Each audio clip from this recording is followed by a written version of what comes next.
Man search for meaning यह सिर्फ एक किताब नहीं है बल्कि एक अद्भुत व्यक्ति का दस्तावेज है जो भयंकर अनुभव से भी कुछ अच्छा पाने में सफल रहे। इस किताब के लेखक Victor Frankl school of logotherapy के संस्थापक थे। दूसरे विश्व युद्ध के दौरान उन्होंने हिटलर की मृत्यु शिविरों में 3 साल बिताए थे। यह किताब उसी की कहानी है।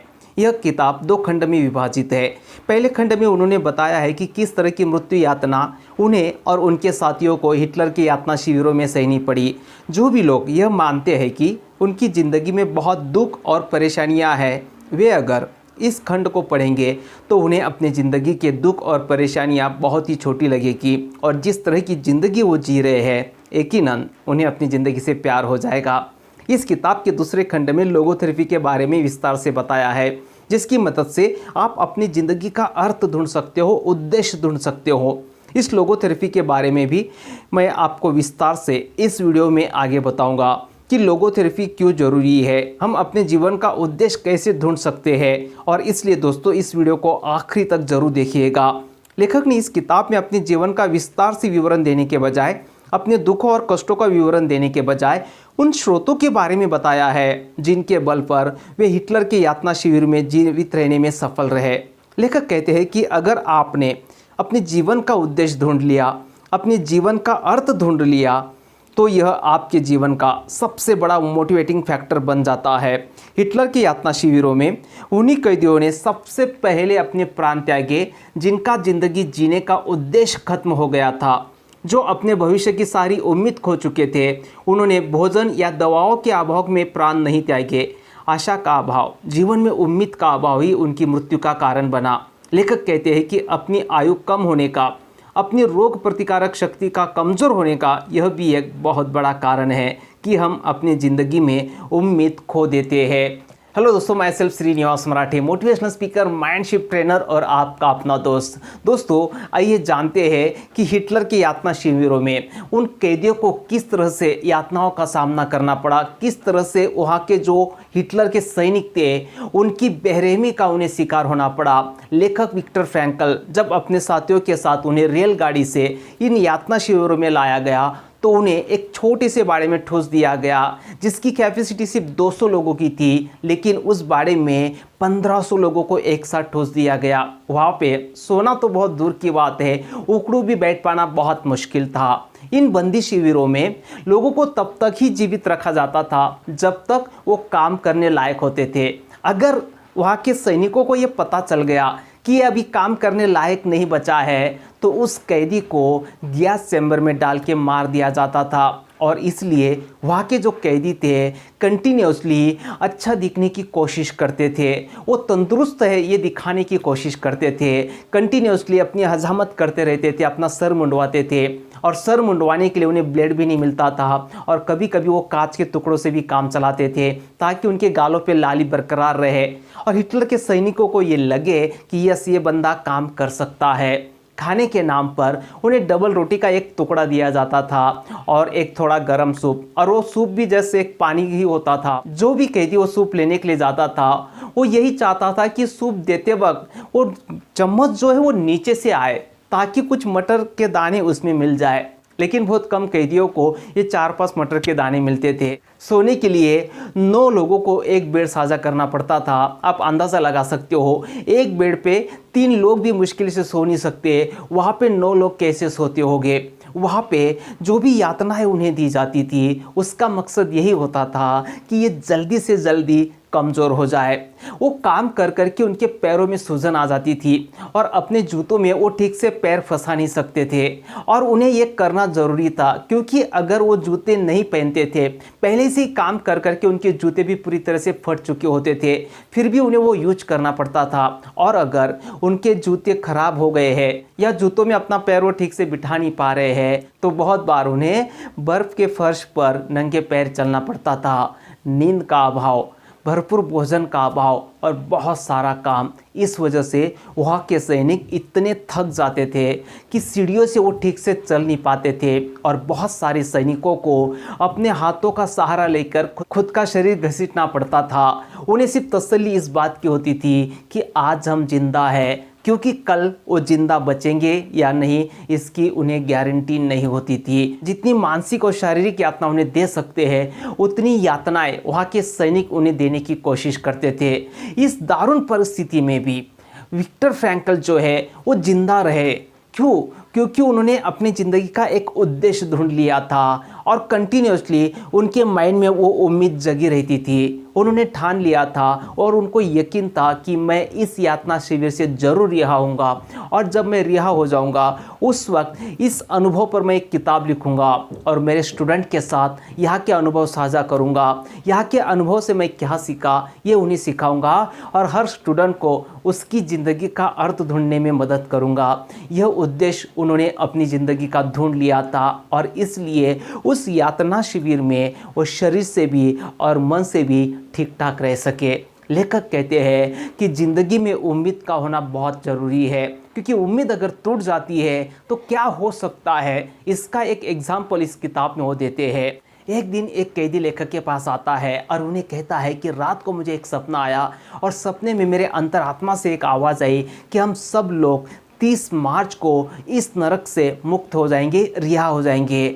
और वो आगे कहने लगा कि मुझे पूरी उम्मीद है कि मैं 30 मार्च को रिहा हो जाऊंगा, क्योंकि मेरी अंतरात्मा की आवाज़ कभी झूठी नहीं हो सकती। यह एक उम्मीद उसने बना ली। लेकिन जैसे जैसे 30 मार्च की तारीख नज़दीक आ रही थी वैसे वैसे वहाँ से छूटने के कोई चिन्ह दिखाई नहीं दे रहे थे। 29 मार्च को वो जो कैदी जिसने उम्मीद बांध रखी थी वो उम्मीद उसकी टूटने लगी। 29 मार्च को वो बहुत ही ज़बरदस्त बीमार हुआ, उसे बुखार हो गया। 30 मार्च को वो बेसुध हो गया और 31 मार्च को उस कैदी की मृत्यु हो गई और मृत्यु का कारण बताया गया कि उसे टाइफाइड हुआ था। लेकिन लेखक कहते हैं वो असल में टाइफाइड की वजह से नहीं मरा है, वो मरा है क्योंकि उसकी उम्मीद टूट गई थी। जैसे उसकी उम्मीद टूट गई तो उसकी रोग प्रतिकारक शक्ति तेज़ी से कम हो गई और वो बीमारी की चपेट में आ गया। लेखक कहते हैं कि हमारे कम आयु होने का और रोग प्रतिकारक शक्ति कम होने का यह भी एक बहुत बड़ा कारण है कि हम उम्मीद के साथ नहीं जीते हैं। उम्मीदें जब हमारी टूट जाती है तो हमारी ज़िंदगी में हमें सब कुछ खत्म हो गया ऐसे मालूम होता है। दोस्तों आइए हम जानते हैं इस किताब के दूसरे खंड के बारे में जिसमें लोगोथेरेपी के बारे में चर्चा की है। जो लोगोथेरेपी बाद में बहुत ही पॉपुलर हुई। ये लोगोथेरेपी आपको आपकी ज़िंदगी का उद्देश्य रेडीमेड ढूंढ कर नहीं देती है, बल्कि आपको हेल्प करती है आपकी ज़िंदगी का उद्देश्य ढूंढने में। और इस दुनिया में कोई भी व्यक्ति आपकी ज़िंदगी का उद्देश्य ढूंढ कर नहीं दे सकता, वो तो आपको ही ढूंढना पड़ता है। और इसलिए लेखक कहते हैं कि जो व्यक्ति खुद की ज़िंदगी की जिम्मेदारी लेता है, जब वो ब्लेम गेम खेलना बंद कर देता है, उसे जो भी परेशानियां आ रही है अपने जीवन में, जब वो इसका जिम्मेदार दूसरों को ठहराना बंद कर देता है, तब और तभी जाके वो अपने ज़िंदगी का उद्देश्य ढूंढ सकता है। हमारी ज़िंदगी का उद्देश्य हमें क्यों ढूंढना चाहिए, इसके क्या बेनिफिट्स होते हैं, आइए इसके बारे में बात करते हैं। सबसे पहले तो अगर आपने आपकी ज़िंदगी का उद्देश्य ढूंढ लिया तो यह आपकी ज़िंदगी का सबसे बड़ा मोटिवेटिंग फैक्टर सिद्ध होता है और आपको मोटिवेशन के लिए कहीं और बाहर जाने की ज़रूरत नहीं पड़ती है। जैसे बिल गेट्स को अपनी ज़िंदगी का उद्देश्य मिल गया था, उन्होंने ठान लिया था कि मैं दुनिया के घर घर में कंप्यूटर पहुंचाऊंगा और इस उद्देश्य से लेकर वो इतना मोटिवेटेड हो गए कि उन्होंने जीरो से लेके करोड़ों की कंपनी खड़ी कर दी। दूसरा बेनिफिट होता है दोस्तों, जो व्यक्ति अपनी ज़िंदगी के उद्देश्य के साथ जीते हैं उनके मन में कभी भी आत्महत्या के ख्याल नहीं आते हैं। वही लोग ज़्यादातर आत्महत्या करते हैं जिनकी ज़िंदगी उन्हें मीनिंगलेस मालूम होनी पड़ती है। एक तो उनकी ज़िंदगी में कोई उद्देश्य नहीं होता या बहुत छोटा होता है, उनके उद्देश्य के सामने उनकी परेशानियाँ उन्हें बहुत बड़ी लगने लगती है और इसलिए उनके मन में आत्महत्या के विचार आते हैं या फिर वो आत्महत्या कर लेते हैं। तीसरा जो बेनिफिट्स होता है दोस्तों वो ये है कि हमारे अंदर की निगेटिव आक्रामकता खत्म हो जाती है, बुरी आदतों से हमें छुटकारा मिल जाता है। इसे एक एग्जांपल से समझते हैं। मराठी की ब्लॉकबस्टर मूवी सैराट, उसके जो दिग्दर्शक है नागराज मंजुळे, अब वो बॉलीवुड में अमिताभ बच्चन के साथ एक मूवी बना रहे हैं जिसका नाम है झुंड। तो झुंड की जो स्टोरी लाइन कुछ इस तरह से है। एक्चुअली ये सच घटना पे आधारित है, सच्ची घटना पर आधारित है। नागपुर के एक मोहल्ले के बच्चे बहुत ही आवारागर्दी के साथ जीते हैं, गुंडागर्दी जैसी लाइफ जीने लगते हैं और उनके ऊपर एक प्रोफेसर की नज़र होती है और वो ठानते हैं कि इनकी ज़िंदगी में मुझे कुछ बदलाव लाना चाहिए और इसलिए उन्हें वो फुटबॉल खेलने के लिए प्रेरित करते हैं। शुरू में तो वो उन्हें फुटबॉल खेलने के पैसे भी देते हैं, लेकिन बाद में उन्हें वो पैसा देना भी बंद कर देते हैं। लेकिन उन्हें फुटबॉल खेलने में इतना मज़ा आने लगता है कि बाकी की सारी गुंडागर्दी वो बंद कर देते हैं, फुटबॉल ही खेलते हैं और टूर्नामेंट में बहुत अच्छा प्रदर्शन करते हैं। ये क्यों पॉसिबल हुआ दोस्तों? क्योंकि उनको ज़िंदगी का एक उद्देश्य मिल गया और इसलिए वो निगेटिव आक्रामकता अगर लोगों के अंदर की ख़त्म करनी है तो उन्हें एक उद्देश्य देना बहुत ज़रूरी है, उन्हें उद्देश्य के साथ जीना चाहिए, ये सिखाना बहुत ज़रूरी है। नेक्स्ट जो बेनिफिट होता है दोस्तों वो ये कि अगर आप उद्देश्य के साथ जीते हो, अगर आपकी ज़िंदगी में उद्देश्य है तो आपको मानसिक बीमारियां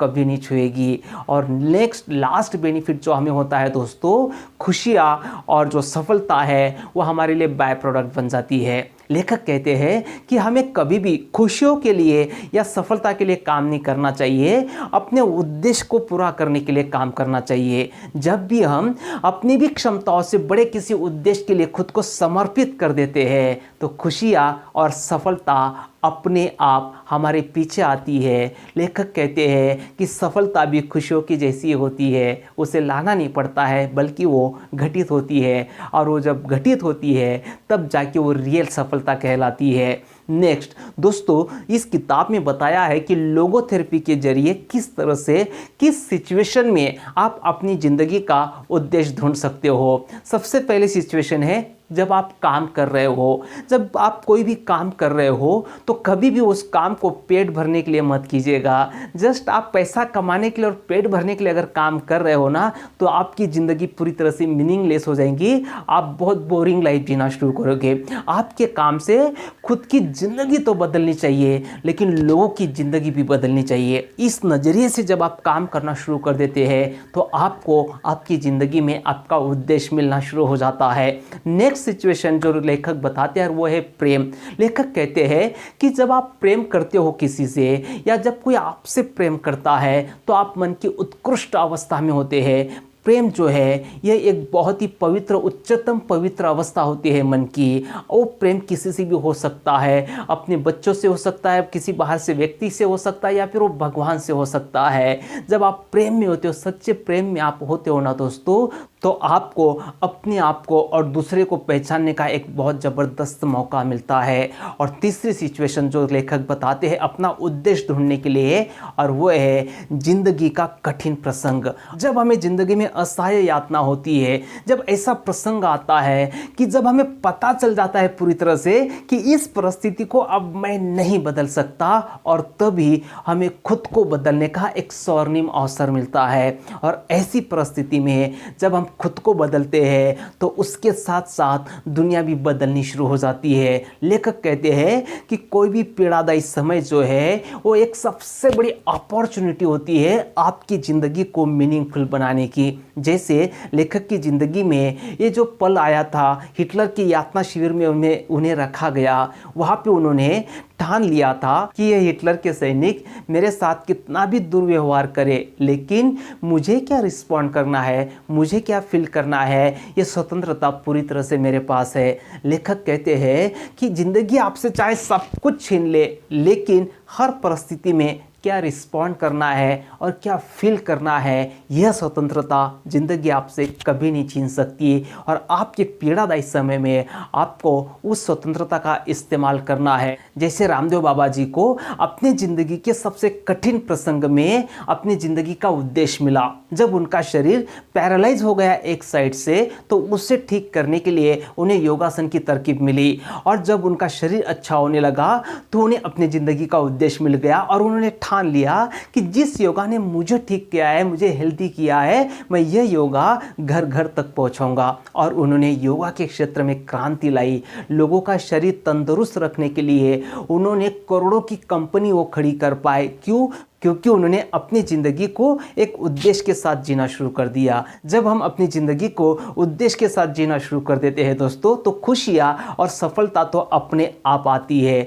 जब भी दुनिया में किसी व्यक्ति की लोगों ने पूजा की है, उसकी पूजा नहीं की है जिसकी परिस्थिति बहुत अच्छी थी, सिर्फ उसी की पूजा की है जिसने सबसे कठिन प्रसंग में, अपने ज़िंदगी के सबसे कठिन प्रसंग में खुद को सर्वोत्तम बनाया और दुनिया को सर्वोत्तम बनाया, उसी की लोग पूजा करते हैं। तो लेखक कहते हैं कि जब भी आपके ज़िंदगी का सबसे कठिन प्रसंग आता है, उसे तो एक अपॉर्चुनिटी मानना और भगवान का धन्यवाद कहना और ये माइंडसेट अपना लेना है कि मुझे इसमें ही खुद को सर्वोत्तम बनाना है और दुनिया को सर्वोत्तम बनाना है। और आप पाएंगे कि आपको आपकी ज़िंदगी का ओरिजिनल मीनिंग मिल गया, आपकी ज़िंदगी का मकसद आपको मिल गया। सिंधुताई सपकाल के बारे में भी बहुत सारे लोग जानते हैं। सिंधुताई सपकाल की ज़िंदगी को अगर आप देखेंगे दोस्तों, तो आप पाएंगे कि कितने कठिन प्रसंग का उन्हें सामना करना पड़ा।